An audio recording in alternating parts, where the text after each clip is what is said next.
We got to go back to Britt Baker. What the fuck was she thinking? Either that, or does she want to? Is she trying to get out of something and join her boyfriend? No, I've been looking into this a little bit. I don't think that's the case. Apparently, according to a couple people I asked, she's been at various NXT shows supporting her boyfriend. I see a quote here from Triple H. Apparently, I guess it's a conference call or something. And the quote was, "I swear this. The director that took the shot didn't know who it was. Just went to the woman in the crowd who had the most concerned, crazy look on her face, and he took the shot." Well, here's the thing, and we'll close the show up with this one. This is another TNA story from, good God, 10 years ago. I think it was WrestleMania weekend of 2009. Weren't they in Orlando? Nevertheless, remember there was a team, the Highlanders or the Scottish Highland. They were Rory and Robbie or something like that. They were Irish or Scottish or whatever the fuck, right? Yeah, I remember that. The Highlanders, something. And we are in the truck at a TNA taping in Orlando, and it's WrestleMania weekend. And somebody, because I didn't know these guys, truthfully, but somebody in the truck pointed out and said, "Look, is that what?" And I'm here that they're looking at it, and they're looking over the monitor, trying to figure out, get a shot of there, and they're trying to find somebody. I'm like, "Who's that?" They said, it is.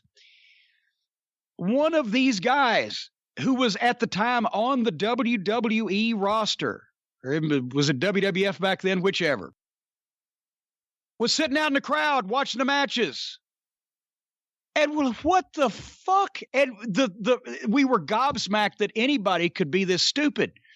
So immediately Jeff had the idea, hey, put up a shot. So and we fed the line to fucking Mike Tenay. Wow, and we identify him by his real name, right? Not his gimmick name, because that's owned by WWF, but his real name. And said that's just proof that everybody comes to the TNA matches when they're online or whatever the fuck. Because what a fucking idiot. And, of course, he got fired over it because he was in the fucking competition's crowd like a fan watching on television. And everybody said, it was horrible for TNA to do that. Why?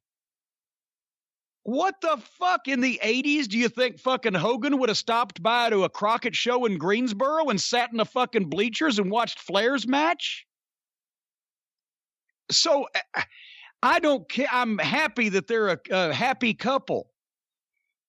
But Britt Baker being seen on opposition television should have been, if not her notice, that should be it. And I like Britt Baker. I've been saying that to push her as the fucking star. But what was she fucking thinking? That's another. The people in the business today are insane. That would have never happened 30 years ago unless Britt Baker was there trying to fucking hop in the ring and shoot her own angle fucking Mario Galento. Yeah, Mario Galento somebody. But what the so of course they're going to show her, whether they did it accidentally or on purpose. I guarantee you if they'd have known if they did it accidentally, but if they'd have known she was there, they would have done it on purpose, even if they didn't do it accidentally. So whatever the fuck. The point that I was just gobsmacked. Why would you even think that would be a thing that you should do? Go to an opposition show and sit in a crowd. Business has changed, Brian.